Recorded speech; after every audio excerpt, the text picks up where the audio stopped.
ఇదిలా ఉంటే KGH superintendent doctor వాణి ఏమంటున్నారో చూడండి. కరెంట్ పోవడానికి వాస్తవం చర్యలు తీసుకున్నాం. దాని ఇక్కడెక్కడా కూడా కరెంటు లేకపోవడానికి ఆక్సిజన్ అందకపోవడానికి అసలు సంబంధం లేదు.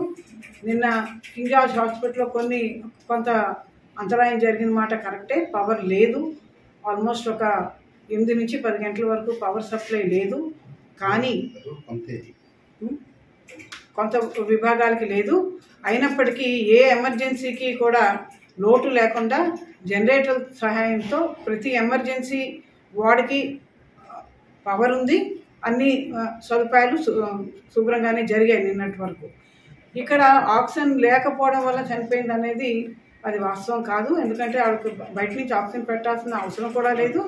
అది కాకుండా పవర్ కట్కి ఆక్సిజన్ సప్లైకి సంబంధం, ఈ రెండు వేరు విషయాలు.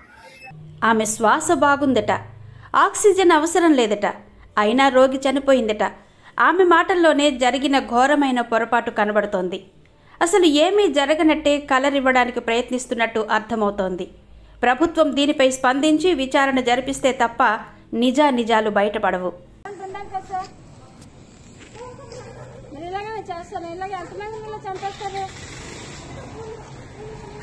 తను వచ్చింది ఒక ఊరు నుంచి ఒక ఊరు బదిలీ కోసం అది వచ్చింది. ఎందుకంటే పక్కన నేను ఉన్నాను కదా అనేసి. తనకంటే ఎవరూ లేరు. ఇంకా తెలీదు సార్, నాకు తెలీదు. నేను మార్నింగే నేను ఇంటికి వెళ్ళాను. మధ్యలో ఏది జరిగింది కూడా నాకు తెలీదు. ఎందుకంటే మా ఆయన గారు ఇక్కడ ఉన్నారు. మా ఆయన గారు ఇంటికి రాబోతాడు సార్, మధ్యలో ఏది జరిగింది కూడా నాకు తెలీదు.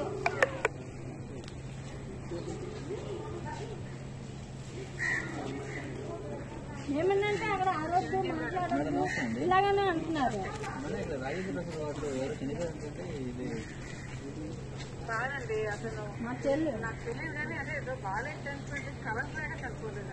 కరెంట్ లేదు సార్, పొద్దునుంచి కరెంట్ లేదు. కరెంట్ ఆక్సిజన్ తనకి ఆక్సిజన్ వచ్చిన కానీ ఆక్సిజన్ పెట్టి ఉంచారు సార్. పొద్దునుంచి ఆక్సిజన్ పెట్టి ఉంచారు. ఎందుకంటే నేను కూడా ఉన్నాను కదా, ఎర్లీ మార్నింగ్ వరకు నేను ఉన్నాను.